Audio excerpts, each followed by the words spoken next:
10 ልጅ ኖራችሁ ከ10 ሁለቱም ምረጡና 8 ይገደልባችኋል ብትባሉ ምን ሊሰማችሁ ይችላል? እዚህ አንድ ወንድሜ ጋር የተፈጠረው ይሄ ነው። ለልከው ተቸላለ ህዝብ ያገለገልክ ነው ትችላለህ። አድናቂነ ጀግና ነው። ለመንገደኛ ይሰጠው ተማሰር ወይኔ በእግዚአብሔር አይዞህ በእናትህ ወይኔ ይፈላ ወይኔ ይፈላ ቤቶቹ አስገቡ እባካችሁ። ዛሬ ወደዛ አካባቢ መመጣቱ አይቀርም። ሰላም ጤና ይስጥልን ክብራትና ክብራኔ ቤንጃ ቲዩብ ቤተሰቦች እንደምን አላችሁ? በእያላችሁበት ሁላችሁም ሰላም ሁኑ። ዛሬም እንግዲህ እንደተለመደው ምርጥ የሆኑ ቪዲዮዎች ይዤላችሁ መጥቻለሁ። እኔ ሐሳብ አስተያየቴን እዚህ በቀጥታ ለእናንተ አደርሳችኋለሁ። እናንተ ደግሞ ሁሌ እንደምታደርጉት ሐሳባችሁንና አስተያየታችሁን የኮሜንት ሴክሽን ላይ በነጻነትና በጨዋነት ማስፈር ትችላላችሁ ማለት ነው። ታዳጊዎችንም መልካም ልደት እንላችኋለን። ለየማርያም ቴዎድሮስና ለንጉስ ቴዎድሮስ፣ ለሳምሶን አስናቀ፣ ለዛንታ ዮሐንስና ለራእይ ሄኖክ መልካም ልደት እንዲሆንላችሁ እንመኛለን። ደጉልን ሎግ ማድረግ ብቁልን ነው የምንለው። ለዚህ ቻናል አዲስ የሆናችሁም ካላችሁ ቻናሉን ሰብስክራይብ በማድረግ ቤተሰባችሁ ነው። አሁን ሄድሴቴን አደርጋለሁ። እናንተ ደግሞ ቪዲዮ ላይክ የምታደርጉበት አፍታ ታገኛላችሁ። ከዛ ያው ህይወት ይቀጥላል። እኔ አሁን አንድ መጨረሻ ጥያቄ የምጠይቅሽ መሰረታዊ የምትይው አንድ ሰው ቤት ስትገቢ ግዴታ መኖር አለበት የምትይው መሰረታዊ ነገርሽ ምንድን ነው? ጥበቃ ወይም ዘበኛ። ምን አገናኘው ከአንቺ ስራ ጋር ጥበቃ ወይም ዘበኛ? አይ ብዙ ነገር ያገናኛል። አለበለዚያ በየሳምንቱ ረፍት ፈልጋለሁ።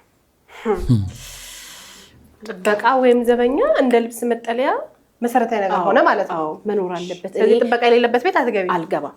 ስንት ቦታ ሆናለሁ። በር ከፍታለሁ፣ የውጭ ከፍታለሁ፣ የውስጥ ከፍታለሁ። እሱ አይከፍትም እንዴ አንቺ? አዎ እኮ ያው ጥበቃ ብዙ ነገር ይከፍታልና ጥበቃ ፈልጋለሁ። ዘበኛ ይዘጋል። ሰላም ቤተሰብ እያለን እንግዲህ ይሄ መረጃ መንገድ ላይ ለምትላከፉ ወንዶች ነው።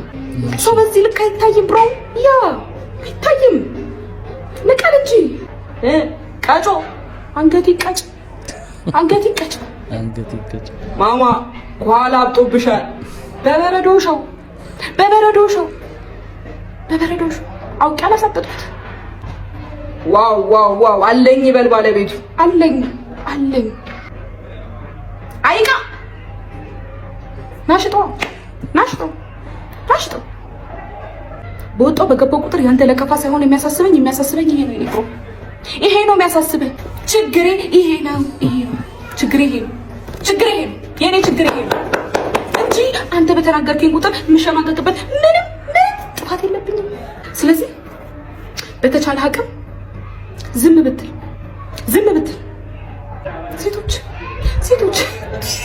ሴት በዚህ ልክ ሴት ስታይ እኮ በጣም ይከብዳል። ጊዜው ከፍቷል። እንዴት እንታይ? ዞር ብዬ ሳይሽ እኮ ደንግጠሽ እኮ ማለት አለብሽ እኮ አይደል እንዴ? እማ ግዴታ እኮ አፌን አውጥቼ አትይ ማለት አይጠበቅብኝም። ፉል እስካ አይደረግም። ያ ጊዜው ከፍቷል። አንቺ ባፈጠሽ ቁጥር እኔ ሙሙዬንና ቻፓዬን ይዤ መሮጥ የለብኝም። ያ ነጠላዬን እያወለኩ መሸፈን እኮ ሳይለችኝ ደግሞ ልታጫውተኝ ነው ብዬ ውፍረት እናስቀንሳለን የምትሉ ምታታዊ ሰዎች እኔን ጎብኙኝ። ግን ይሄን መቀነስ አልፈልግም።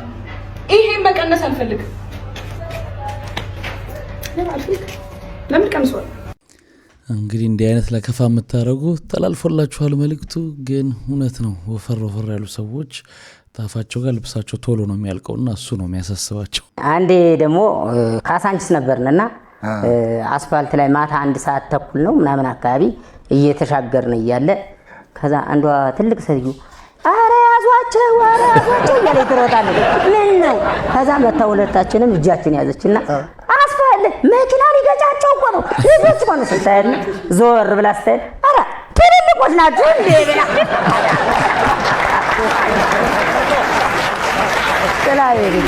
እኔ ቺካፍ ቅሬ ቆንጆ ናት። ቀርቤ ጀጅኝ ምናምን አሳመንኩና ሄድኩኝ ቦታው ማለት ነው። ቀጥሬ ማለት ነው። እዛ እሷ እኔን ብቻ ነው የምታውቀው፣ እሱን አታውቀውም። መንታ እንዳለኝ ምናምን አታውቀው። እዛ ቁጭ ብዬ እሷን እያወራሁ እያለ ደወልኩለት። እየደረስን ነው። እዚህ አካባቢ ነኝ ያለሁት እና ዝም ብለህ ድብልቅ በላታል።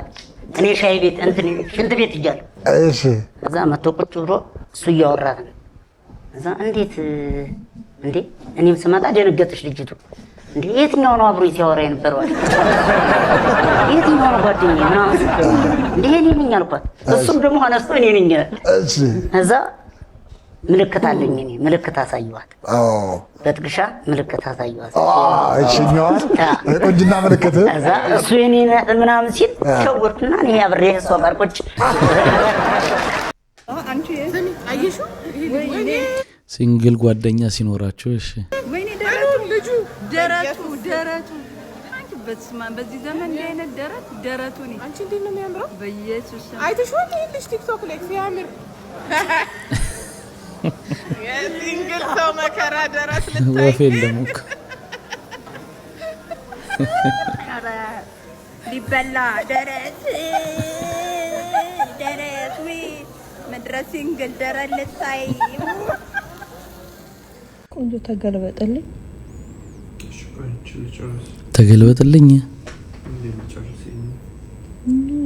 ፈልገው ፈልገው መገለበጠው የሚገለበጠው ያማሪ ተገልበጠልኝ። እሺ አንዴ ስራ ይለ ጨርስና ከዛ በኋላ ምን አሁን ነው የምፈልገው? አሁን ነው የምፈልገው። አማርኛ የሚባለው ነገር ውሸት ነው የሚሉ ሰዎች አሉ። አጉል ነው ይባላል፣ ግን እውነት ነው ውሸት ነው? እስቲ ሀሳብ አስተያየታችሁን ኮሜንት ላይ ሴቶች። ተራኛ ይቡ ወገቤ ወገቤ እንዲስኪው ምን ሆነ ነው? ይኸውልህ ዶክተርዬ እኔ ሌሊት ነው የምሰራው። ታዲያ ጠዋት ወደ ቤቴ ስሄድ ሚስቴን ከሌላ ወንድ ጋር ድምጿን ሰማሁት። ከዛ በሩን በርግጄ ስገባ ማንም የለም፣ እሷ ብቻ ነች። ከዛ ወደ መስኮቱ ጠጋ ብዬ ያለው የሆነ ሰውዬ ሱሪን ከፍ አድርጎ እየሮጣ አየሁት። ከዛ በጣም ተናድጄ ስለነበረ ፍሪጁን ወረወርኩበት። ያኔ ነው ወገቤን በጣም ያመመኝ። እስቲ ልሽ ቆይ ተራኛ ይግቡ። ወይኔ እጄ በጌታ የመጀመሪያው ሲገርም ደግሞ አንተ ምን ሆነ ነው? ይኸውልህ ዶክተርዬ ዛሬ ስራ የምጀምርበት የመጀመሪያ ቀን ነበር እና ጠዋት አርፍጄ ስለተነሳሁ ቸኩዬ ስለነበረ ሱሪዬን ሁላ ሳለብስ እየተሯሯጥኩኝ ሄድኩኝ። ከየት መጣ ያላልኩት ፍሪጅ ከጀርባ የመጣ እጄ ሰበረኝ። ወይኔ እጄ። እስቲ ልይ ደግሞ አንተ ተራኛ ይግቡ። ወይኔ እናቴ የባሰው መጣ ደግሞ አንተ ምን ሆነ ነው? ለምን እንዴት ብለህ እንዳትጠይቀኝ ዛሬ ፍሪጅ ውስጥ ገብቼ ተከስክሼ። እነዚህ ሁሉ ጦሰኛው አንተ ነህ። ፍሪጅ ውስጥ ሆነ አብረህ ተከሰከስክ ይበል። ሚጢ እንዴት ጉድ እንደሰራችን ነው የምነግራችሁ። ትናንትና እኔ እርሊ ነው የምተኛው ይሻሊ እና መኝታ ቤት ሆኜ ፊልም እያየው ነው ከባሌ ጋር ፊልም እኔ በቃ ዛሬ አንተኛም ብለን ማለት ነው። ከዛም በኋላ አይመጣም ሱቶሎ እላይ ይወጣል እታች ይወጣል ሻወር ይገባል ልጆቹ ክፍል ይገባል ማለት በቃ የሆነ ሰዓት በቃ ዝም ብሎ ይዞራል። እና ለካ ልጆቹ ማታ ማታ የሚያስተኛው እሱ ነው። ሁለቱን አስተኝቶ እስኪመጣ ሳሎን እዛው እንቅልፍ ወስዷቸዋል። እና ሚጢ አልተኛችም ነበር። ሁለቱ ትልቆቹ ተኝተዋል።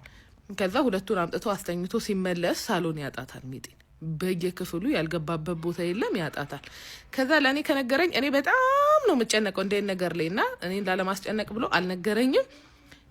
የግቢ በር ከፍቶ ወጥቶ ሰፈሩ አልቀረው ያላያት ቦታ የለም። በቃ እንዳለ ሁሉም ቦታ ፈልጓት። ወንድሜም ተኝቶ ነበር ከእንቅልፍ አስነስቶት እሱንም ጠቅላላ 5 ምናምን ሆኖ ለካ 10 የሚመላለሱት እሷን እየፈለጉ ነው።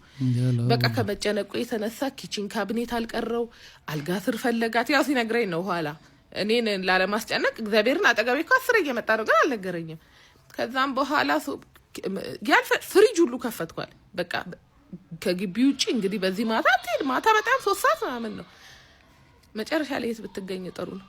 እዩት እንደ ስቶር ነገር አለና እዛ ባዶ ሻንጣ አለ። እሱን ከፍታ እሱስ ድንገት ዝም ብሎ እዛ ክፍል ዘው ብሎ ገባና ሻንጣ ሳይ ዝም ብዬ ሻንጣውን ብድግ ሳረገው እዛ ውስጥ አገኘኋት አለ። ባዶ ሻንጣ ነበር። እንኳንም አልነገረኝ። በእርግጥ ግን አሁን ምንድን እኔ በኢየሱስ ብቻ ይሄው ነው እንግዲህ ማታ ልንገራችሁ ብዬ ነው እንግዲህ ልጆቻችሁ ካጣችኋቸው ሻንጣ ውስጥ የሚያዋቸው እንደው እንዴ በጣም እኮ ይሁን እስቲ መገኘቱ አሪፍ ነው። ግን አንዳንድ ጊዜ በእንደዚህ አይነት ምክንያትም እኮ ነው ከባድ ነገር ይደርስባቸዋል። የሆነ ቦታ ሳናያቸው ትኩረት ካጡ የሆነ ራሳቸውን የሚጎዳ ነገር ሊያረጉ ይችላሉ። ይሄ እንኳን ቀላል ነገር ነው። አትሊስት በቃ አንተ አትዘን መጽሐፍ ቅዱስ አንብቦ የማያውቀው ጀለስ ሲመክርሽ አይዞ ያጋጥማል። በቃ እንደዚህ አይነት ነገር እግዚአብሔር አንዳንዴ የሆነ ነገር ሲያሳጣ ለመልካም ነው። ሙሴ እንደዛ ያከማቸው ሀብት ሁሉ ተወሰደበት፣ ልጆቹ ሞቱ፣ እንደዛ በደዌ በቁስል ተመታ። ግን እግዚአብሔርን በጽናት ታግሰው ገብቷል። መታገስ አለበት። ሙሴ እንደዛ በቃ ያከማቸው አንሰረሞ በናዘን ከርትላ ጆሮ ደግፋቱንብኝ እና መጽሐፍ ቅዱስ ላይ እኮ ነው የሚለው። ታዲያ እሱ ኢዮብም ቢሆን ያው ነው እና የስም ስህተት ኖርማል ነው እና መጠንከር አለብህ። እግዚአብሔር በተሻለ በረከት ነው የባረከው ልብ ብለህ ካነበብከው። ስለዚህ አይዞ በቃ መከዳት ያለ ነው። ገብቶሃል? እንደዛ አብርሃም አንዱ ነገር አድርጌለት እንደዛ አብርሃም ወንድሞቹ ከርተውት በባዕድ ሀገር በባርነት ሲሸጡት እዛ ግብጽ ሀገር ሄዶ እግዚአብሔር ለክብር አበቃው ያን ሁሉ ፈተና አልፎ እና አብርሃም በዛ ሁሉ ፈተና መሃል አልፎ እሱስ ቢሆን አብርሃም እኮ ነው ዮሴፍ ነው እንዴ? ብቻ ማንም ይሁን ማንም ለበረከት ነው በቅቷል። እግዚአብሔር ለመልካም ነው ሁሉን ነገር። አትዘን በቃ ምንም እንዳይከፋ ገብቷል። በልጅ ጦት የምትሰቃየው ያቺ ቀን ማታ የምታለቅሰው ኤደን ጭንቀቱን ይጨነቅበት ወይስ አንተን ያርም እንዴ? እንዴት ነው ሰው በነፃነት መጨነቅ አይችልም እንዴ?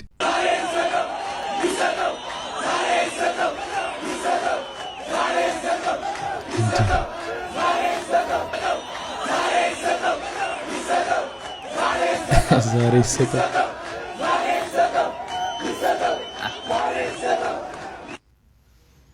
በማህበር ተደራጅታችሁ ጠይቁ ተባለ አይደለም? ለማንኛውም ይሰጠው ዛሬ ይሰጠው።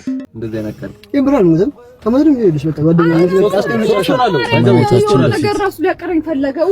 የምንለው እንዴ የሆነ ኩኪስ ነገር ገዝቼ ይሄኛውን ኤክስፓየር ዴቱን ሳላየው ነበር የገዛሁትና ከበላሁት በኋላ ኤክስፓየር እንዳረጋየሁት እና ለምን ብቻዬን እሞታላ? ጀልሶች ምን አላቸው? ፍጥራቸውና እናብላቸው። እንግዲህ ከሞትም አብረን እንሞት ይሻላል። እንደኔ አይነት ጓደኛዬትም አይገኝም። እኔ ለጓደኛዬ ማልሆነ ነገር የለም። ይሄው ኩኪስ ይላቸው ነው ባዶ እንኳን አላገኛቸው ባዶ ነው ትላለች። እንዴ ይጣራስ በጀምር አለ ግን አለ ሶስት ፍሬ ነው። እሺ አንተ ምንድነው ለምታነሳው? ምን አጋለው ነው ተጣብቋል መሰለኝ። ሬስ ማም ምድረ ከርሳሙላ ጋፍታ አራና ይጋፍታ በጣም ሌላ ነገር እንዳታወራ ይላል ነገር ያለው ይፖስት ነው ያ ቪዲዮ እንዳታበላሽ። አረቢነቱ እንዴ ታቆዛች ምን ሆነ ነው በቪዲዮ ውስጥ እንደዚህ ነው ማለት እና ቋልን እኮ ቪዲዮ ዘን ካሜራ ስለሆነ እንደዚህ ነው የሚያደርገ ታዲያ ብሎ ማለት ነው ለእናንተ ነው የመጣው እንዴ ናቸው እኮ እናንተ ለእናንተ ነው ብሎ አሁን ስንወድ ሂሳቢያ ያው በኋላ ወቁ በልቶ እንዴ አይ አልጠረጠራችሁኝም ግን ምንም እስካሁን ይዞ መጥቶ ማያውቀው ልጅ ኩኪስ ይዞ መጥቶ በላ ስትባሉ ብሉ ብሉ አረቢ ምን እንደሚለኛ ምንድነው በማርያም አንተ ለምን ያልበላኸው በልቻለሁ እኔማ እና ምንድነው እሺ ግን ብቻዬን እንዳልሞት ቢዝኝ አረብ ኩኪስ ኤክስፒሪየንስ ያደረገና በቃ ከበላሁ በኋላ ነው እኔ ራሴ አውቃለሁ። ኧረ ቤቢ በፍቅር ተሞት አንተ እኔ ገብቼ ማስመልሰው ብቻዬን ለምን እሞታለሁ እንዴ? ብቻዬን ለምን እሞታለሁ? አላየሁም በማርያም አላየሁም። 25 ይበል 26 ይበል ግን ኦልሬዲ ግን አድርጓል። አውቀኝ ነው በማርያም አሁን የሚያስመልሰኝ በፍቅር እናንተ ያይ ኧረ ቤቢ በመቤቴ ምንድነው እንደምትጃጃለ ዲስ ኢዝ አፍሪካ አለ እንደዚህ አይነካል ይብራል ሙዝም ከመድረም ይልሽ በቃ ጓደኛዬ በዛው 3 ወር ነገር ራሱ ሊያቀረኝ ፈለገው። የምንድነው እንዴ ልጅቷ እኮ ያጣደፈች እኮ ነው የበላችሁ። አንተ ምንድነው ቤቢ የምትለኝ? አንተ ራስህ የምታውቅ ነው እኮ የምትመስለው። ማርያምን በጣም ነው አንተ ግን ማርያምን ቀምጣ ፈጣሪ ቤቢ ነተን ቢዩ በቃ ይመር አሁን ማለት ተሻልኩ አይ ቢያረግም ቢያንስ 3 ወር ጊዜ ያለው ወይ እና ወደ ውስጥ ቆን የሚገባው የሚቀባ ነገር ግን አኔ ጭራሽ ይሄ ውስጡን ራሱ መብራት እየፈለፈልኩ ነው አለው ጭራሽ አጣጥመዋል። ቀልዱ የእውነት ከሆነ በጣም ኤክስትሪም ማይሆን ቀልድ ነው ይሄ በፍጹም አይበረታታም። ነገር ግን የኤክስፓየር ነገር ሲነሳ ቀኑ ባይወድቅም ቀኑ ባያልፍም ማለት ነው ኤክስፓየር ዴቱ ባይደርስም እንኳን ከአቀማመጥ ጉድለት የተነሳ ብዙ ነገሮች ይበላሻሉ። ቀኑ ትክክል ስለሆነ ብቻ አንድ ምግብ ጤነኛ ነው ማለት አይቻልም። ያቀማመጡ ሁኔታ የሚቀመጥበት የሙቀት መጠን ቀዝቃዛ ቦታ የሚቀመጥ ያለበት አለ፣ መካከለኛ ላይ መቀመጥ ያለበት አለ። እንደዛ ብዙ ችግር እንዳለው መታወቅ አለበት። እንደገና ደግሞ ከቀኑ ካለፈም በኋላ አንድ ሳምንት ጊዜ ቢበላም ችግር የለው ምናምን ደግሞ የሚባሉ ነገሮች አሉ። እንደዛ ደግሞ የማይደረጉም ነገሮች አሉ። እንግዲህ ሄቢ የኔ ፍቅር ማሬ ከመሄዳችን በፊት ቅድም ከማን ጋር ነበር ስልክ ስታወራ ነበር? እኔ ማላቃቴ ከዛክስት ልጅ እኔ ፍቅር አልገባኝም። ማሬ እየጠረጠርሽ ነው? እኔ ፍቅር እንዴ ብጠረጠረስ? እኔ ፍቅር አይ አሁንስ አበዛሽው። እኔ ፍቅር አበዛሽው? አይነ ስብ እንዳላጠፍ የኔ ፍቅር አንቺ አትጨማለቅ። የኔ ፍቅር ጨማለቅስ ምን ልትሆን ነው? እጅን አነሳው የኔ ፍቅር ጋጭሻለሁ። አይ የኔ ፍቅር እስቲ ወንድ የኔ ፍቅር ሄቢ የኔ ፍቅር ጄላይ ሰበብ ሆና ነበር የኔ ፍቅር እንደምገል ነግሬ ነበር የኔ ፍቅር። እና ምን ማለት ነው ፍቅር እስከ መቃብር ማለት ያርል እዚህ ላችኋል። አንድ ቀን ቤት ሆኜ ካበሰልኩ ባለ ቶሎ እንደወጣና እናቱ እንደምትመጣ ሲነግረኝ አዎ ልጅቷ ነበርሽ የምትመጣው። አዎ ለፍቅረኛው ነበር ሳበሰል የነበረው ምክንያቱም አንቺ ሰራተኛ ነሽ። አይ ከዛም በቀጣዩ ቀን ሲሄድ የተበላበት የተቀመጠ ሳህን ተጠራቅሞ አገኘው። ምን እንዳደረኩ ገምቱ? አጠብሻቸው። አዎ ምክንያቱም ቃጣቢ ስለሆነ። እናም ባለፈው ትዝ ይላችኋል ወደ ቤት መሄድ እንዳለበትና ትልቅ የቤተሰብ ጉዳይ እንዳለ ሲነግረኝ ያ የቤተሰብ ጉዳይ ምን እንደሆነ ገምቱ? ሊያገባ ነበር። ደግሞ ጫፍላ ሽርሽራቸው ላይ አንቺ የገዛሽለትን የአርሰናል ማሊያ እኮ ነው ያደረገው። ይወያል ሄሎ የት ናችሁ? ሎሬ ማች ፍሬንድስ ካላችሁ እንደዚህ ነው። እኔ ቦሌ ደርሻለሁ። እንዴ እስካሁን ቱሉ ዲምቱ ናችሁ? እኔማ ስለመክሊት ምነግራችሁ ነው። ጥብስ ወሬ ነበር። ምን ሆነሽ ነው? በጣም እኔ ከድሮም ጀምሮ ደረሱ ለወሬ ከቱሉ ዲምቱ ወሌ በዚህ ፍጥነት።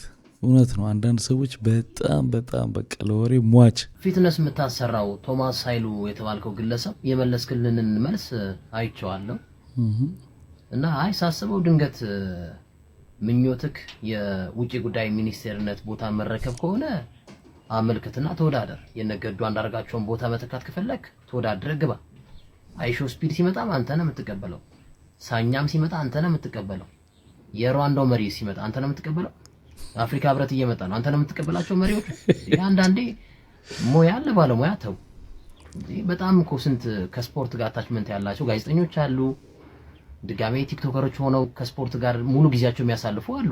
እነ ጎስት እኮ ሳኛም ቢቀበሉት ኖርማል እና ቢዩኤል ቢቀበሉት ሌሎች ከስፖርት ጋር ግንኙነት ያላቸው ቲክቶከሮች ሳኛም ቢቀበሉት ችግር የለውም።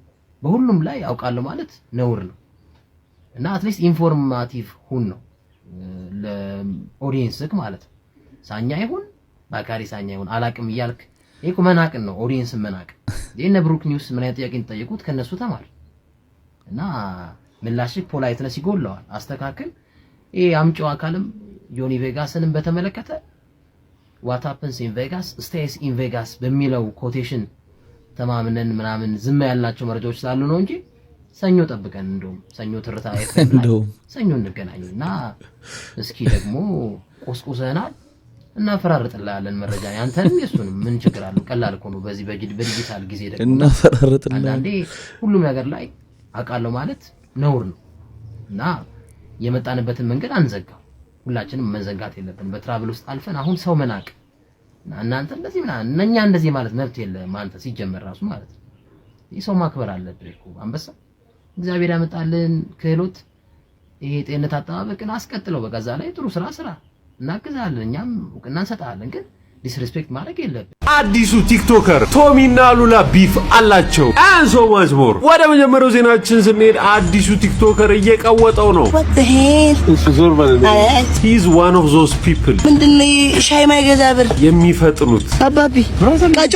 አሁን ዝም ብላችሁ ይሄ ክሪቸር የሚያደርገውን እዩ። question to myself, why am I መንቀሳቀስ አለበት፣ ማውራት አለበት። he is not in his natural habitat። ካለዛ መኖር አይችልም። ይስማ ነው በእንግሊዝ ብናወራ ችግር የለም። ምን ብያችሁ ነበር? ፋስት አይሾ ኢትዮጵያ እተተየነ። ቀጣይ ደግሞ ቶሚና አሉላ ከባድ ቢፍ ውስጥ ገብተዋል። ቶማስ ኃይሉ የተባልከው ግለሰብ የመለስክልንን መልስ አይቼዋለሁ። እኔ ደግሞ ፏርጌ ልተርክላችኋ። another one በጣም የሚገርም ጨዋታ ነው እያየን ያለ ነው። እንግዲህ ቶሚ እያጠቃ ይገኛል። አሁን ያፈርኩባችሁ ማርያም ላይቭ ነው የምመልሰው ከንቀቴም ብዛት ብሏል። ከንቀቴም ብዛት አሉላ ደግሞ በቀልድ ነካ እያረገች ነው። አይሾ ስፒድ ሲመጣ አንተ ነው የምትቀበለው። እውነት ነው። ሳኛም ሲመጣ አንተ ነው የምትቀበለው። እውነት ነው። የሩዋንዳው መሪ ሲመጣ አንተ ነው የምትቀበለው ማለት ነው። ወደ 67ኛ ደቂቃ ላይ ሊያጠቃ ነው መሰለኝ መሱ። ቶሚ እንግዲህ ካውንተር አታክ ላይ ትገኛለች። ሽራተን አዲስ ዲነር ላይ ተጠቅላችሁ ያመጣችሁት እናንተ ናችሁ። አንድ ከአጭር ማስታወቂያ በኋላ እንመለሳለን። everything is insanely expensive ውድ ነው። ተመልሰን መጥተናል። እንግዲህ አሁን አሉላ ቶሚን ከማጥቃት ወደ ጆኒ ቬጋስ ሂዷል። also known as ዋካሪሳን ያመጣው ሰውዬ ጆኒ ቬጋስን በተመለከተ what happens in Vegas stays in Vegas። God damn ምን ብዬ ነበር መሱ በ67ኛ ደቂቃ ላይ ያጠቃል አላልኩ በሚለው ኮቴሽን ተማምነን ምናምን ዝም ያላቸው መረጃዎች ስላሉ ነው እንጂ የዘንድሮ ልጆች እንደሚሉት ደግሞ 6 7 እናፈራርጥላለን መረጃ ያንተ እንደሱንም እቺ ማስተርስ በእውነቱ እየሰራች ነው። መሱ ሁለተኛ ማስተርስ ዲግሪ የነጮቹን ኮት እኮ ነው የሰረቀው። what happens in Vegas stays in Vegas። what the hell አዎ እንግዲህ አሉላ ብዙ ጊዜ ፍለፊት የሆነ አስተያየት በመስጠት ነው የሚታወቀው። እንግዲህ አሁን ከቶማስ ጋር ደግሞ ውዝግብ ውስጥ ገብተዋል። በቪዲዮ እየተመላለሱ ይገኛሉ። ትናንት ልጅ ሚካኤል የወረደ አልበም ለቋል ብሎኝ እኔም ገብቼ ስሰማው ለካ እነሱ ናቸው ውርድ ያሉት። ልጅ ማይክማ ከፍ አድርጎ ሰቅሎታል። ለስራሱ ትናንት ጆሮና ሞት ፋርማሲ ሲሄድ የልጅ ማይክን 15 ትራክ አስዋጡት። ዋው አሁን በጣም ተሽሎታል። አልበሙ በጣም ያበደ ነው። ከምስጋና እስከ ነቆራ ተካቶበታል። ልጅ ማይክ ሲናቆር በሪስፔክት ነው፣ በክብር ቀስ ብሎ እግርን ይበለጥጥልሃል። ባለፈው አልበም ያስደበራቸውን ኦዲየንሶቹን በዚህኛው በእጥፍ ክሷቸዋል። በተለይ ከዲጄ ሚላ ጋር ያሉት ትራኮች ከ40 ዓመት በኋላ እንኳን በክራንች የምንደንስባቸው ናቸው። ዘመን ተሻጋሪ ራፕ ማለት ይሄ ነው። ከዚህ በኋላ ባቷ ቂጧ ወገቧ ውሃ በለው። ልጅ ማይክ በአዲስ ቃና በሚገራርሙ መልእክቶች አሁንም ራሱን ከፍ አድርጎ መስቀሉን ቀጥሏል። እውነት ነው ሂፕሆፕን ፌመስ ያደረካት አንተ ነህ፣ እኔ አላልኩም። ራሱ ነው አልበሙ ላይ ያለው። ልጅ ማይክ ለቋል ሙሉ አልበሙን። ከዚህ በፊት ሰው ፋንታውን ላይ በመጣ ጊዜ ምን ብሎ ነበር? እስካሁን ድረስ ምንም አይነት ዲስ አድርጌ አላቅም፣ ማንም በዘፈኖቼ ተናግሬ አላቅም። ካሁን በኋላ ግን አሁን የሚመጣው አልበሜ ላይ አሁን የተለቀው ላይ ማለት ነው በደንብ ይኖረዋል ብሎ ተናግሮ ነበረ። ኦዲየንሶችንም ይሄን ወቁ ብሎ ተናግሮ ነበር። እንዳለውም አድርጎታል። ቴዲዮን በደንብ ነውና ሌሎቹንም በደንብ ተናግሯል። ደግሞ ማድነቅ ያለበትንም ደግሞ ያደነቀበትም ትራክ አለው።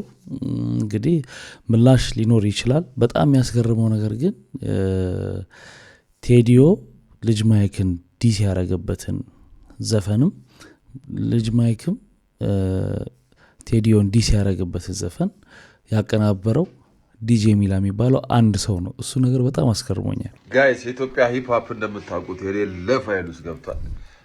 ቴዲዮና ልጅ ማይክ ያበደ የራባትን ላይ ነው ያሉት በጣም።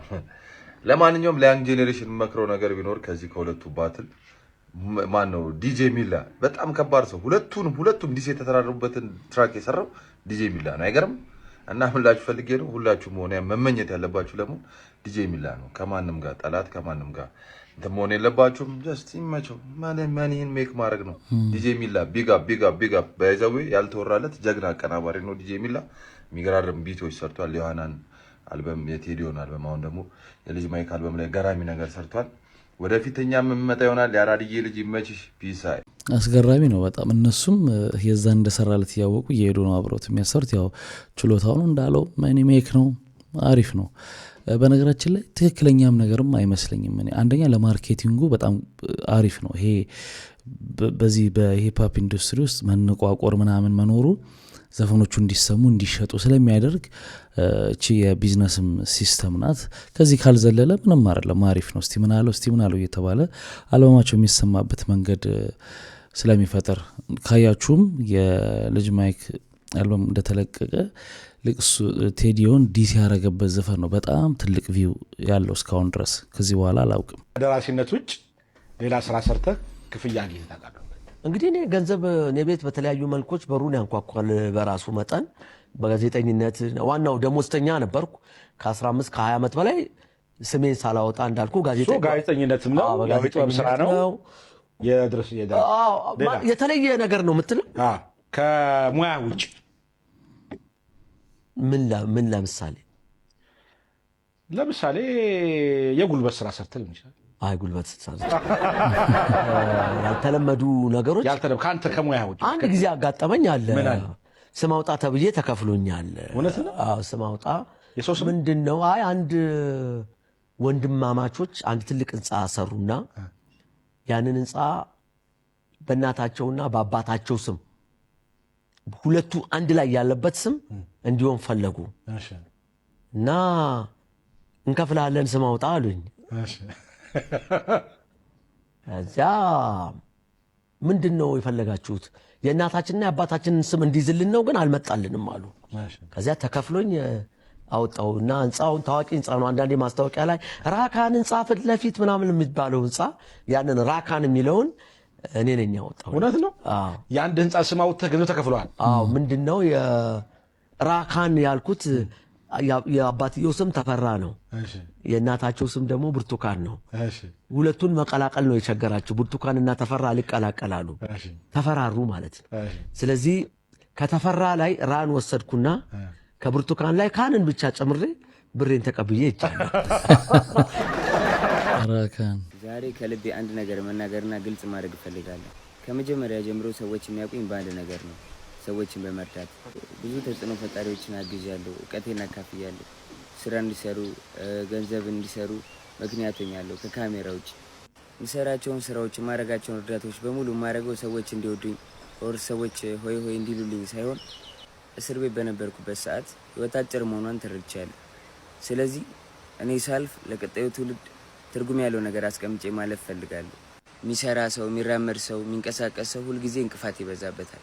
አንዳንድ የኔን ውድቀት የሚፈልጉ ሰዎች የሚሄደው አካሄድ፣ የሚራመደው አረማመድ ላይ ለማቆም ስለማይመች ጆን ዳንኤል የቴሌግራም ግሩፕ ከፍቶ የሰዎችን አካውንት ለማዘጋት እየሰራ ነው ብለው ምንም አይነት ማስረጃ የሌለው ከእውነት የራቀ ወሬ ሩመር በመፍጠር ሩመሩን በማስፋፋት ያኔን ኢሜጅ ለማበላሸት የምሰራውን ስራ ለማስቆም ሰዎች አካውንቴን ሪፖርት እንዲያደርጉ አካውንቴ እንዲዘጋ የምሰራው ስራ እንዲቆም እንግዲህ ቀን ከሌት እየሰሩ ይገኛሉ። ባገኘው ተጨባጭ ሁኔታ ከዚህ በፊት እንደገለጽኩት ከአርሲው ጊዜ ጀምሮ ከውሃውን ካወጣን ጊዜ ጀምሮ ሪፖርት እየተደረገብኝ ይገኛል አካውንቴ። ያንን ነገር ግን ይዤ ሚዲያ ላይ አልወጣሁም። ቢኮዝ አንዳንድ ጊዜ ዝምታ መልስ ነው። እስካሁንም መልስ ያልሰጠሁት ለዛ ነው። ዝም ያለ ሰው ሁሉ ሞኝ አይደለም። ዝም ያለ ሰው ሁሉ አቅም የለውም ማለት አይደለም። ዝም ያለ ሰው ሁሉ እውነት የለውም ማለት አይደለም። ዝምታን የምመርጥ ሰዎች፣ ብዙ ነገር በህይወታችን ያሳለፍን ሰዎች፣ ብዙ ነገር ያየን ሰዎች ብዙ ጊዜ ዝምታን እንመርጣለን። ለነገሮች ቶሎ ብለን ሪያክት አናደርግም፣ ኦር ቶሎ ብለን አንደነግጥም። ከተፈታው ጊዜ ጀምሮ ከ5 ሚሊዮን በላይ ኮይን ላይቭ ለሚገቡ ቲክቶከሮች፣ ለክሬተሮች ሰፖርት አድርጋለሁ። ሰዎችን መደገፍ ማለት ግን ጥላቻን መደገፍ፣ ስድብን መደገፍ አይደለም። ስለዚህ እኔን የምትወዱኝ ሰዎች፣ እኔን የምትደግፉኝ የኔ ቤተሰብ የሆናችሁ ሰዎች እኔን ስለወደዳችሁ ሌላውን መንቀፍ የለባችሁ። ማንንም ሰው እንድትሰድቡ፣ እንድነቅፉ፣ እንድትናገሩ አልፈልግም። ሰዎች ያላቸውን ነገር እንዲያጡ አልፈልግም። ሁሉን ነገር ማጣት ስሜቱን ስለማውቀው 1 ዓመት ከ4 ወር ሉዝ አድርጌያለሁ እና ሁሉን ነገር ማጣት ምን ማለት እንደሆነ አውቃለሁ። ማንም ሰው ያለውን ነገር እንዲያጣ አልፈልግም፣ አላስብም፣ አልመኝም። እኔን ውድድር ላይ እኔን ፉክክር ላይ ለመክተት የሚሰሩ ሰዎች እኔ ከማንም ጋር ውድድርም ፉክክርም የለኝም። እኔ የምፎካከረው የምወዳደረውም ከትላንት ነው ማንነቴ ከትላንት ነው ጆን ዳንኤል ጋር ነው። ይሄን ነገርም ለመናገር የተገደድኩትኝ በጣም ስለበዛብኝ ነው። ፋሚሊ እወዳችኋለሁ። አካውንቴን ኮፒ ሊንክ አድርጉት። አካውንቴን ለማዘጋት በጣም እየተሰራ ነው። ሁላችሁም ገብታችሁ በደንብ ኮፒ ሊንክ አድርጉት። ፋሚሊ እወዳችኋለሁ። አመሰግናለሁ። እንግዲህ በዚህ መልኩ ተናግሯል ጆን ዳንኤል። ለምንድነው ሰዎች ያው መጥቀስ ስላልፈለገ ነው እንጂ እሱ ስሙን የአዶናይን አካውንት ለማዘጋት ግሩፕ ፈጥሮ ክሬት አድርጎ ሪፖርት ያደረገበት ነው የሚል ዜና እየተነገረበት ነበር። በዛ ምክንያት ነው እንግዲህ ውሸት ነው እኔ ያላረኩም እያለ መልስ የሰጠበት ቪዲዮ ነው። እንደዛ ባይሆን ጥሩ ነው። ተደጋግፎ አብሮ ምናምን ማደጉ የበለጠ ጥሩ ይሆናል ካለም ችግር። እስኪ ንገረን ስለ ሙዚቃ። አሁን እኮ ነገሮችን እኮ እየተቆጣጠርን ነው። በደንብ ብቃት ያለን አርቲስት መሆኖችን ታውቋል።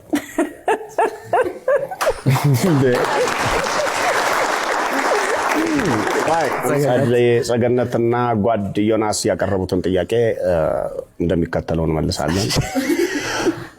በርካታ የረቀቁና የነጠሩ ግጥምና ዜማዎችን ሰርተን ስናበቃ በሬጌ ግንባር እንዲሁም በችክችካ በተለያዩ ግንባሮች ሙዚቃዎቹ አደባይተን እየሰራናቸው ነው። 4 ነጥብ። የመቼ ዘመን ሰው ነህ?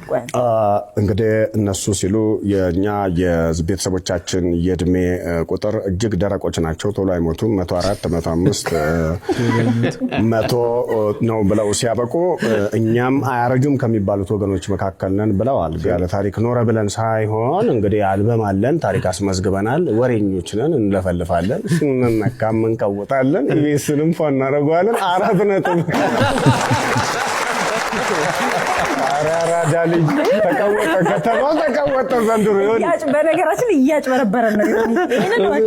ጥሩ ቆይታ ነበረው። እንግዲህ ልዑል አንድ ሰሞን ሰው ተማሮበት ነበር። ለምን እኔ አንደኛ ነኝ ነከለ አይችሉም ከኔ በላይ የሚችል እንደዚህ የለ ምናምን ፊት ለፊት ስለሚናገርና አንዳንድ ደግሞ እውነቶች አሉት። ስቱዲዮ አካባቢ ያለውን ነገር ሚስጥር ዘርገፍ ስለሚያደርገው አምጥቶ ተቃውሞ ይነሳበታል። እንግዲህ ኢቢኤስ ላይ አሪፍ ቆይታ ነበረው። ግን ያልሰማነው አዲስ ነገር ምንድነው? ነቀምት ከተማ ውስጥ የሱ እናት በቃ የንግስት ያክል የሚታወቁ ሰው እንደነበሩ ምናምን ሲናገር ነበር። 129 ውሾች በአንድ ጊዜ መገደላቸውም ተሰምቷል። ውሻ የምታሳድጉ ሰዎች በአሁኑ ሰዓት ጥንቃቄ አድርጉ። በአዲስ አበባ ጎዳና ውሻዎችን በመርዝ የማስወገድ እርምጃ ተጀምሯል የተባለ ሲሆን በአዲስ አበባ ከተማ አስተዳደር አማካኝነት ከሰሞኑ የጎዳና ውሻዎችን በመርዝ የማስወገድ ዘመቻ በስፋት እየተከናወነም ይገኛል። እርምጃው በዋናነት ባለቤት የሌላቸውንና በቡድን የሚንቀሳቀሱ ውሾችን መነሻ ያደረገ ቢሆንም አፈጻጸሙ ግን የእንስሳት መብት ተሟጋቾችን እንዲሁም ደግሞ ነዋሪዎችን እያሳዘነ ይገኛልም ተብሏል። በተለይም ደግሞ በአቃቂ ቃሊቲ ክፍለተማ ወረዳ 12 በሚገኝ የውሻ ማቆያና መጠለያ ውስጥ የነበሩ 129 ውሾች በመርዝ እንዲገደሉ መደረጉን ከፍተኛ ተቃውሞ አስነስቷል እየተባለም ይገኛል። እነዚህ ውሻዎችም በመኪና አደጋ የቆሰሉ በእርጅና ምክንያት የጣሉና በባለሙያዎች ክትትል እንክብካቤ የተደረገላቸው የነበሩ ውሾች እንደሆኑ የተገለጸ ሲሆን እንዲሁም እነዚህ ውሾችም መጠለያ ውስጥ እንደነበሩም ተሰምቷል። የክፍለ ከተማውና የወረዳው ጸጥታ ኃይሎች ያሉ ግለሰቦች በድንገት ወደ ግቢው በመግባት ሰራተኞችን በማስገደድና የደህንነት ካሜራዎችን ካጠፉ በኋላ 129ኙንም ውሻዎች በመርዝ እንደገደሏቸው የተገኙ መረጃዎች ያመለክታል ሲል አዩዝ አበሻ ይፋ ማድረጉንም ተመልክቻለሁ። በጣም ያሳዝናል። ከተማ ውስጥ ከባድ ነገር ተፈጥሯል። በነገራችን ላይ የውሾቹ ከተማ ውስጥ መብዛት፣ ባለቤት አልባ የሆኑ ውሾች መብዛት አንዱ ተጠቃሹ ምክንያት በኮሪደር ልማቱ በሚፈርሱ ጊዜ ሰፈሮች ምን ይሆናል? እነዛ ሰዎች ኮንዶሚኒየም ላይ ምናምን ሊሆን ይችላል የሚገቡት። እነዚህ ውሻ ደግሞ ግቢ ውስጥ ታስረው ምናምን የሚያድጉ ውሾች ናቸው በአብዛኞቹ። እዛ ይዞ መግባት አይችሉም። ቤት ውስጥ የለመዱ ውሾች አይደሉም፣ ሎካል ውሾች ናቸው። ስለዚህ ተጥለዋል ማለት ነው፣ ተትተዋል ማለት ነው። እና መንገድ ላይ በጣም ይበዙ ነበር።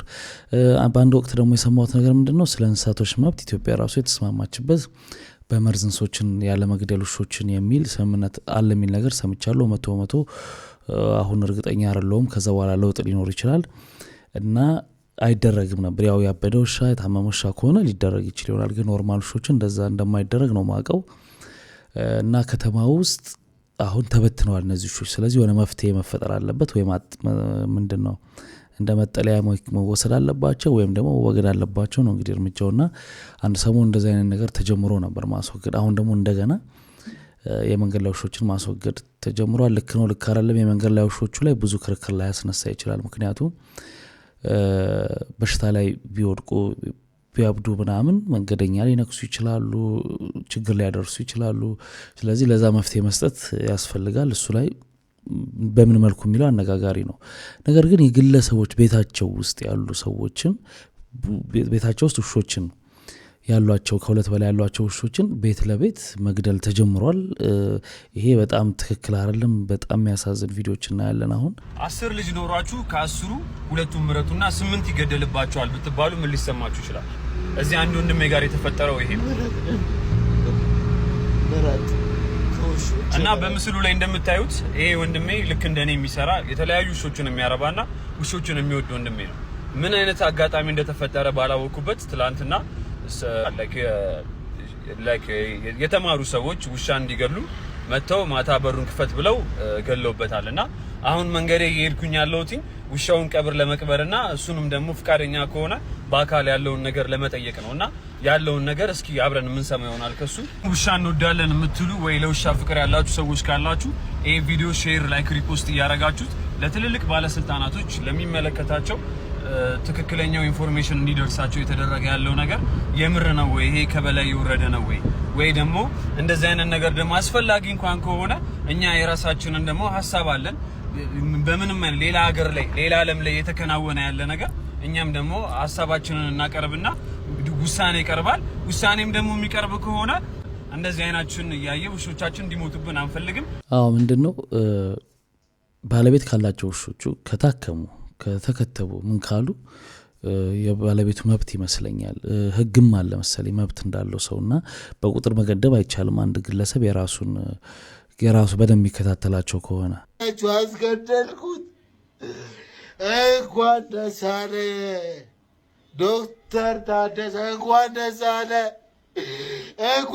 አለ ወራሽን እንኳን ደስ አለ አህመድ እንኳን ደስ አለ ትችላለህ፣ ጉልበተኛ ነህ። ገደልከው በመርፌ ገደልከው፣ ትችላለህ። ህዝብ እያገለገልክ ነው፣ ትችላለህ። አድናቂ ነህ፣ ጀግና ነህ። አንተ ጀግና ነህ። አንተ ልክ ነህ። አንተ ልክ ነህ ዶክተር ታደሰ፣ አንተ ልክ ነህ ወረዳ 6 ወራሽን፣ አንተ ልክ ነህ። አሜን ነፋስ ምንድን ነው ስሙ አቃቂ ቃሊቲ፣ አንተ ልክ ነህ። አሜን አንተ ልክ ነህ። አሜን አንተ ልክ ነህ። አሜን አቃቂ ቃሊቲ ግብርና ቢሮ፣ አንተ ልክ ነህ። የኋላ እሸት፣ እናንተ ልክ ናችሁ። ግደሉ ውሾችን፣ እናንተ ልክ ናችሁ። ግደሉ ውሾችን፣ እናንተ ልክ ናችሁ። ግደሉ ውሾችን፣ የለፋሁባቸው ልጆችን፣ እናንተ ልክ ናችሁ። ግደሉ ውሾችን፣ ማታ መታችሁ በርገን ጥላችሁ ግደ ውሾቼ፣ እናንተ ልክ ናችሁ። እኔ ዳኔ አከለየም ግደሉ ውሾቼ። በጣም ያሳዝናል። በጣም ልብ ይነካል። ምክንያቱም ውሻ በጣም ስታሳድጉት በጣም ነው ፍቅር የሚሰጣችሁ። ከሰው ልጅ በላይ በጣም ታማኝ የሆነ ነገር ነው። አንዳንድ ሰው ስንት ሰው በሚረግፍበት ሀገር ለውሻ ምናምን ሊል ይችላል። ግን እዛ ጋር ሲኮን ነው ቦታው ላይ የሚታወቀው ስሜቱ እና በጣም ነው የሚያሳዝነው። የቤት ለቤቱ እኔ ያልደገፍኩትም በፍጹም ትክክል አይደለም። እንዴ ሪካርድ ላድርግልህ። ምንድን ነው ያልከኝ? አህመድ የሚባል ምን ያቃቂ ከተማ የግብርና ኃላፊ የወረዳ 6 ኃላፊዎች ናቸው። ፖሊሶች ይዘው ከመሸ ያለ ፍርድ ቤት ወረቀት መቶ በር አስከፍቶ በረሽ ደግፈው ይዘው መርዝ ወጋ መርዝ ያዙ ዶክተሮች አሉ። ብዙ ናቸው። ወረቀት አሳየዋቸው። ውሾቹ የተከተሙበትን ሬቢስ የተከተሙበትን ሁሉ አሳየው። አዋጁን አውጥቼ አሳየኋቸው። ማንም ሰው ውሻ ሊኖረው እንደሚችል ውሾቹን እስካሳከመና ዘግቶ እንደያዘ እስከያዘ ድረስ ማኖር እንደሚችል እሱን ሁሉ አልሰማም ብለው በጉልበት መርዝ እየወጉ ነው። አምልጬ ማምለጥ የምችለውን ውሾች እያስመለጥኩ ነው። ወይኔ ጉዴ! አምልጬ መልቀቅ የምችለውን እየለቀኩ። ስንት ውሻ ሞተብህ እስካሁን? እኔ ይኸውልሽ በፊት ለፊት በኩል ያሉ አሉ፣ በጓሮ በኩል ያሉ አሉ። በፊት ለፊት ያሉትም ሊወጓቸው ሲሉ 4ቱ ጥተው አመለጡ። 2ቱ ሞቶ መንገድ ላይ አግኝቻቸዋለሁ። የተቀሩትን ለማስረፍ እየተሯሯጥኩኝ ነው። አሁን ከቤት ወጥተሃል? ድንቦሾች ይገሏቸዋል። አሁን ከቤት ወጥተሃል? ከቤት ወጥተሃል? ወጥቼ የቀሩትን ውሾች ለየሰው መንገድ ለመንገድ ማሰሪያ እንኳን የለኝ ውሻ ናት ያዙልኝ ያልኩ ለመንገደኛ ይሰጠው። ወይኔ በእግዚአብሔር አይዞህ በእናትህ። ወይኔ ጉዴ ፈላ። ወይኔ ጉዴ ፈላ። ወይኔ ጉዴ ፈላ።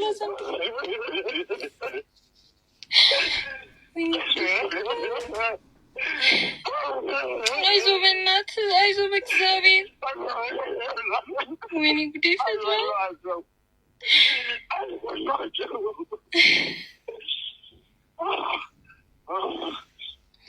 ሄኖክ በእግዚአብሔር ተረጋጋ። ያሉትን ማስረፍ የምትችለው እኮ ስትረጋጋ እኮ ነው። አግዙኝ ድምፅ ሆነኝ ድምፅ ሆነኝ። አንድ ያውጣና ሄደላቸዋል እንደፈለገ ያደረጉኛል የቀሩትን ለማስረፍ። እሺ አንተ ላይ ጥቃት እንዳያደርሱብህ ተረጋጋ። ይነሱ እንደፈለገ ያደርጉኛል። አንድ ያውጣቸውና አንድ ያውጣቸውና። ወይኔ ጉዴ ፈላ። ወይኔ ምን አይነት መዓት ነው የወረደ። 2ቱም ብረተና ይቀሩት ወይኔ ጉዴ ፈላ። 2 ነው የሚፈቀደው። ማነው 2 ነው የሚፈቅድ? የትኛው ህግ ነው 2 ፈቅዶ የሚያውቀው? ህግ ላይ የሌለው ውሻ 2 ቢፈቀድስ ቤት ውስጥ ያለው ውሻ ይገደል የሚል ህግ አለ እንዴ? ያው ቦታው ላይ የገደሉትን ልቀጥሻለሁ። ማን በምን ስልጣን ነው? እነዚህ ሰዎች ማለት ነው በእውነት እኔ ከየት ተልከው እንደመጡ ብቻ ነው ማወቅ የምፈልገው። እንዴት? እኔ አላውቅም ፌበል፣ እኔ አላውቅም። በጉልበት ነው ከመሸ ነው ከመሸ። ወይኔ ጉዴ ከመሸ ነው ድምፁ ነው ብቻ። ታገሉ። እኔ ለማን ነው በዚህ ሰዓት አሁን አቤት የሚባለው ራሱ? በፈጣሪ ስም ታገሉ። እሺ አንተ ደውልሻለሁ። እሺ ወይኔ ጉዴ ፈላ። በኢየሱስ ስም ሻሉ ዛው ተለፊት አንዴ በዚህ ጋር ባንዴ። እሺ በጣም አሳዛኝ ነው እንግዲህ በየቦታው ሰው እንደዚህ አይነት ውስጥ ሀዘን ውስጥ ነው ያለው። ውሾቹን በጣም ከባድ ነው እውነት። በጣም ስሜት የሚነካ ነገር ነው በጣም። አባቢ እሷን ይገላታለሁ። እህቴን ወንድሜን ትገላለች ወይ? እዚህ ውስጥ እንደ እንቁላል ተንከባክቤ የሰራሁትን ሜንታሊቲያቸውን ሶሻል ፋብሪኩን የለፋሁበትን ሰበሩብኝ። ልጆቼ ሰጉ። ከቤት አወጣኋቸው።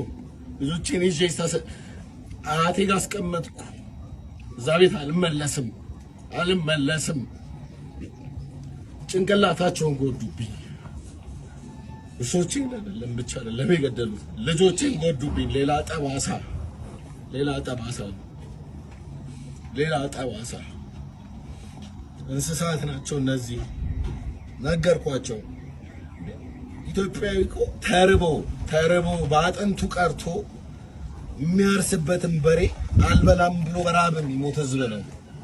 እዚህ ጋር ግን እንስሳ ዶክተር፣ ብዙ አይነት ዶክተር አየሁ። ሁሉንም ዶክተሮች አውቃለሁ፣ አከብራለሁ። ለካ ተምሮ የሚገል ዶክተር አለ፣ ተምሮ የሚያድን ዶክተር አለ። 10 ምናምን ዓመት ተምሮ የሚገል ዶክተር አለ። ለመግደል የተሰለጠነ 14 ዓመት ተምሮ የሚገል በድንጋይ እኮ ይገደላል። ለመግደል መማር አያስፈልግም፣ ለማዳን ነው። ሁሉም ሆነ እነዚህ ውሻዬን ገደሉት። አለቀሱ፣ ጠባል። ሀዘን የለመድኩት ነው። አልመልሰውም። ለማይነገሩ ለነዚህ ዱዳዎች ግን የነሱን የሚመልስ የነሱን በደል የሚመልስ አምላክ አላቸው። እኔ አልመልሰውም። ይሄ ቪዲዮ እንዲዳረስልን ኮፒ ሊንክ ሼር አድርጉልኝ።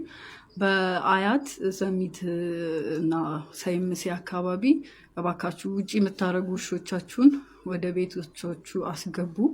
እባካችሁ ዛሬ ወደዛ አካባቢ መመጣቱ አይቀርም እና እባካችሁ በቃ ፔቶቻችሁን አስገቡ ወደ የቤታችሁ። ውጪ የምታውሉ ሰዎች እባካችሁ ሼር ኮፒ ሊንክ አድርጉ እና ለዘመዶቻችሁ ምናምን ነገሯቸው። እዛ አካባቢ የምታውቁት ሰው ካለ ያው እንግዲህ የተምታታ ነገር ነው ያለው። አሁን የመንገድ ላይ ውሾችን ማስወገድ ነው ሀሳቡ የሚመስለው፣ ግን ቤት ለቤትም አለ። ውጭ ብታስገቡም ከሁለት በላይ ካለ የሚል ህግ የለም ነው የሚሉት። እንግዲህ ከሁለት በላይ ከሆነ መጥተው ይገሏቸዋል ማለት ነው። እኔ አግባብ ነው ብዬ በፍጹም አላስብም። እስቲ አዲስ ነገር ካለ የምታውቁት ነገር ካለ እናንተ ደግሞ ኮመንት ሴክሽን ላይ ጻፉልን እስቲ። እኔ ያልኩት የሆነ ሰዓት ላይ በቃ ተመስገን ፈጣሪ ተመስገን። በቃ የምፈልገው እኮ ይሄ ነው። እኔ እኮ ሌላ እኮ ከጅምሩም አልጠየኩም ነበረ።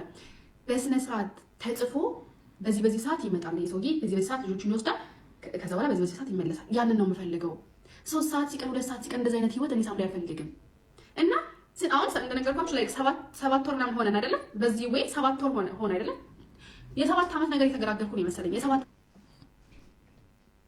ሙሉ ለሙሉ እናታቸው ኃላፊነት ወስዳ ልጆቹ እኔ ጋር እንዲቆዩ፣ የእሱ ግዴታ ደግሞ እንደነገርኳችሁ ከአርብ እስከ ሰኞ ልጆቹ እንደሚይዝ፣ ከዛ በኋላ በዚህ ሰዓት ይመለሳል። ያንን ነው የምፈልገው።